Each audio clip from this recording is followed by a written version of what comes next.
Mera.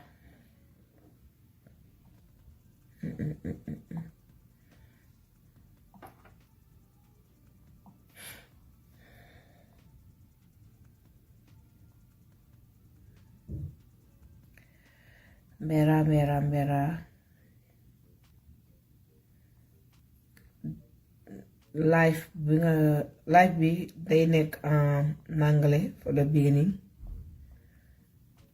and then hold on. Yes, I need to. Alright. So better sama njaboot bi. However, this life is about, I just saw a video of my brother Tunkara speaking about the propaganda and then the terrorist act that Macky Sall, the outgoing president of Senegal, continue to try to target him as a liar, treating him like he's threatening him to kill. With that video he made, and Ousmane Tunkara was speaking in all of the languages. Well, I believe and knew that Ousmane Tunkara been in the United States long enough to know what to instigate, what to say and what not to say, with the respect for the United States. So this propaganda government of Macky Sall in Senegal, it's like what they're doing to the Senegalese people in our country, using power to terrorize their own people, accusing them terrorists, and we know who are the terrorists in Senegal. We have all the proof video of Traite act terrorists that Macky Sall and his supporter and his government have done to the people of Senegal. What Senegalese people never face in real life. The biggest terrorist in Senegal is Macky Sall itself and his wife. Hiring their own thugs, create a terrorist group that terrorize the country, the people, the population of Senegal. The whole world see about it. That's enough seen. Terrifying. Right now, Macky Sall thinking that the power he's using against his own people, those who elect him to be a president for Senegalese people, using that power of the people choice and terrorizing the Senegalese people, he can use that to another country, especially this country in called United States of America. This country where people look up to them. This country, Macky Sall, you too little to use the kindness, to use the democracy of the United States as a weapon for you to be able to terrorize your own people who are immigrant here in this country, living their best life to sustain and to help their people. Macky Sall, that's totally wrong. You're making a mistake. Because this United States are way smarter and wise and know exactly what is going on in Senegal. You cannot use your propaganda thinking you can manipulate this United States, America, this wise country where people look up to them. You cannot even protect your own people, Macky Sall. You cannot even secure your own people of Senegal. You cannot even accommodate them as they give you to be in power for 2 terms. Leaving the Senegalese after your 2 terms, what you pay the Senegalese, Macky Sall? Terrorist act.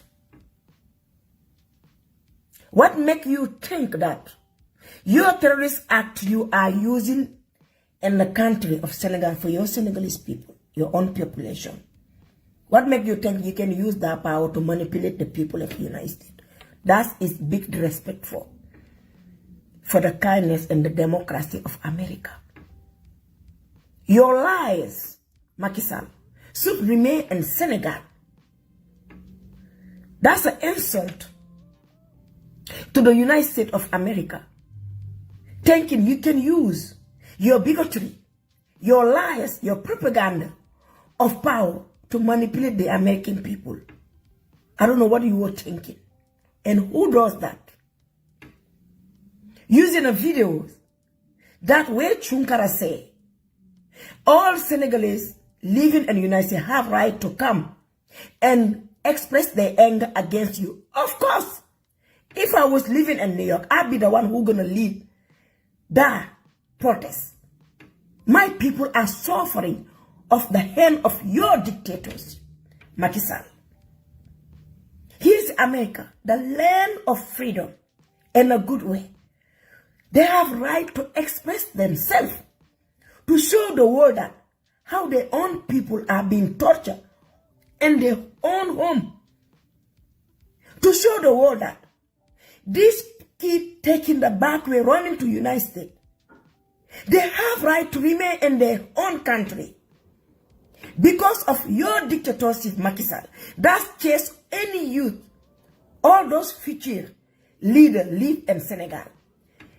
And they're supposed to stay in their country, to live what they have, to stay there and even support their parents and do what they have to do to express themselves and to live in the freedom, peaceful mind, to live their best life.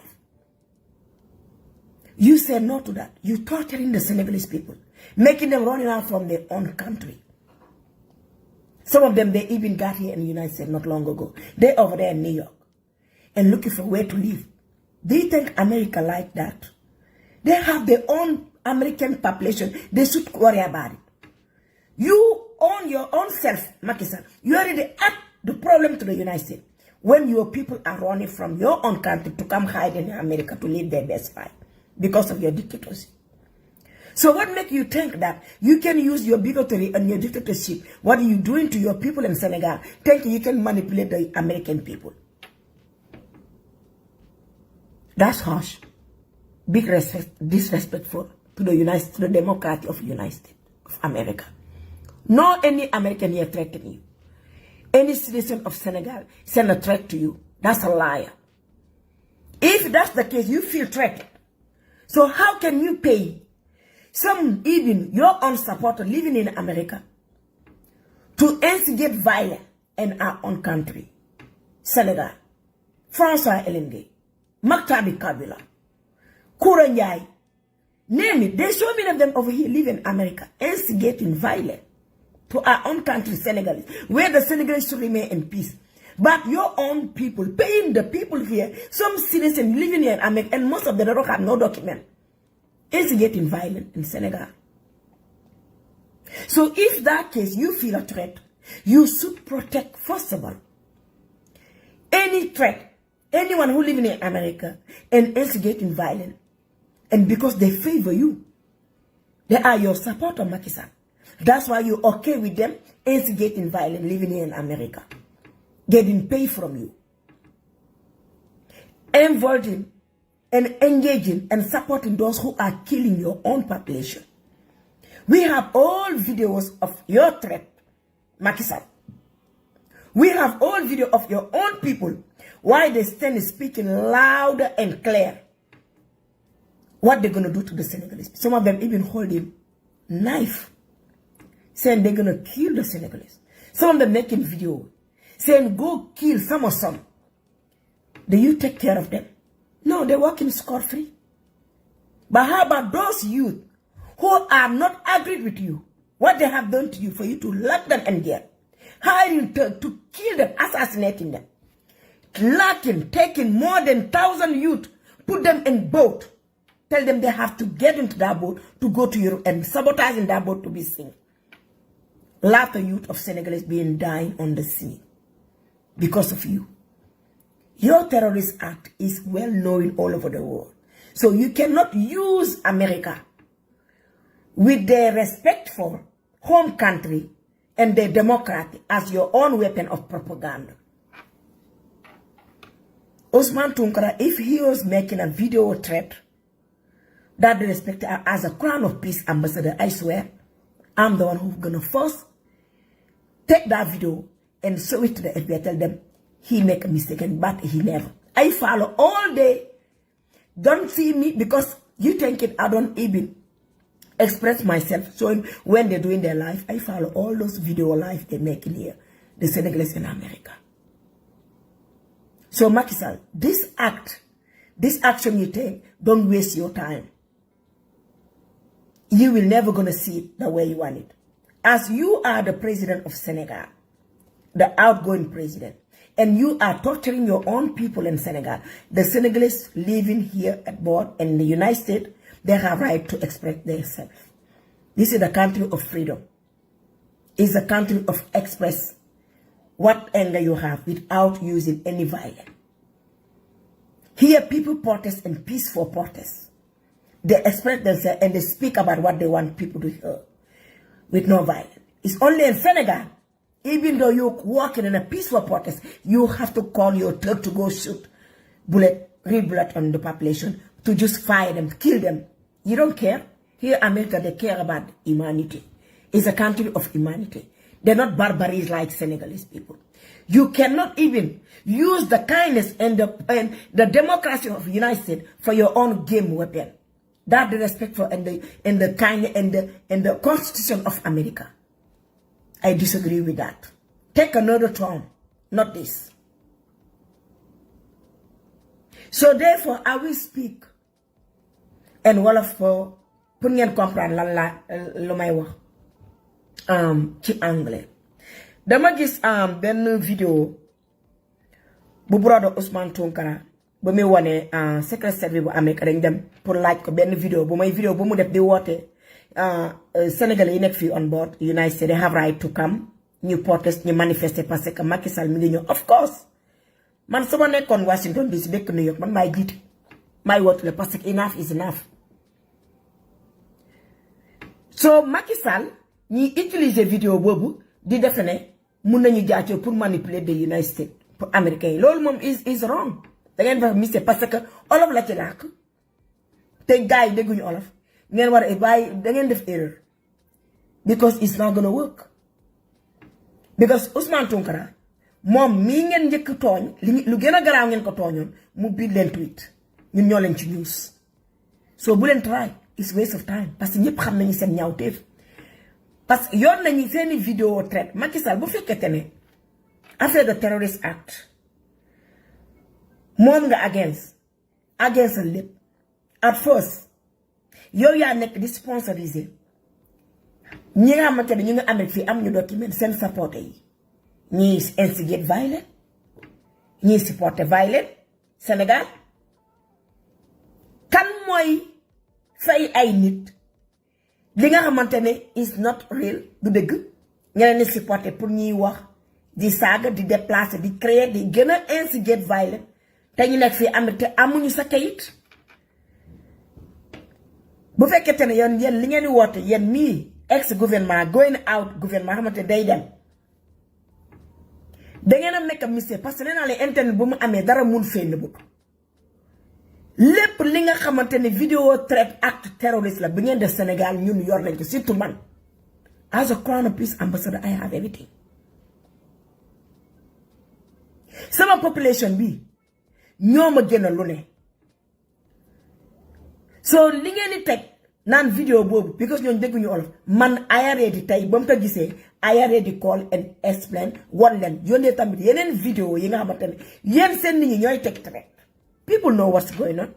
But definitely here in the United States, they're just blindfold. They don't know what's going on in Senegal. No, they're doing their job. But at the end of the day, you guys making a fool out of yourself. Macky Sall, you and your ex-government, outgoing government, you guys are making a fool out of yourself. Because you think the United States of America, they don't know what's going on in Senegal. That propaganda you want to use, and you think you are the one going to, man, you have a ball, man. To use your propaganda, to use America for your own propaganda, that's, do you think? Est-ce que xalaat nga?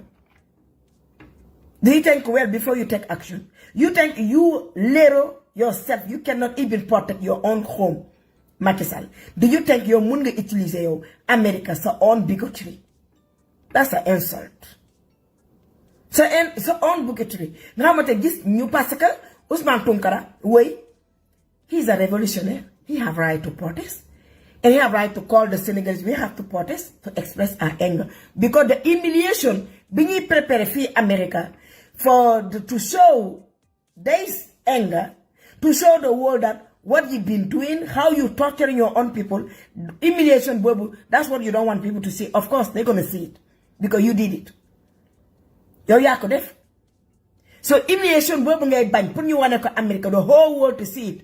You can't. Because right now, you cannot even control your own home country. There are 4 months left for you to walk out, to leave the country. Mention. So, and a stupidity president you are, thinking you can use America for your own propaganda.